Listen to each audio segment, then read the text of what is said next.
अस्सलाम वालेकुम बच्चों, आज की इस वीडियो में हम आपको एक और लफ्ज़ के साथ बहुत सारे अल्फाज बनाना सिखाएंगे। आज जो लफ्ज़ हम पढ़ेंगे वो है सोच। तो चलिए इसके साथ मज़ीद अल्फाज बनाते हैं। सोचा, सोचा, सोचो, सोचो, सोची, सोची, सोचे, सोचे।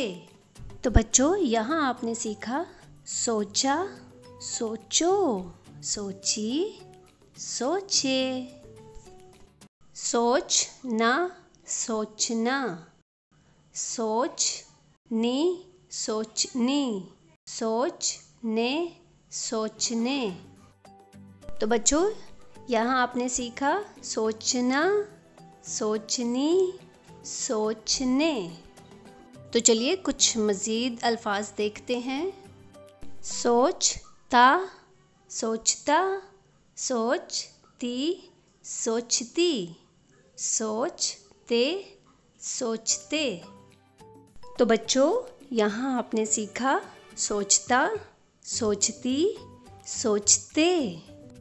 आज आप लोगों ने सोच से बहुत से अल्फाज बनाना सीखे और अब आपकी बारी। क्या आप तैयार हैं? जी मैम। तो चलिए मुझे ये अल्फाज पढ़कर सुनाइए। सोचती, सोचा, सोचो, सोचनी, सोचने, सोचे। शाबाश, वेरी गुड। इसके साथ ही आज का सबक अपने इख्तिताम को पहुंचा। अगली वीडियो में हाजिर होंगे मज़ीद नए अल्फाज के साथ। अल्लाह हाफ़िज़।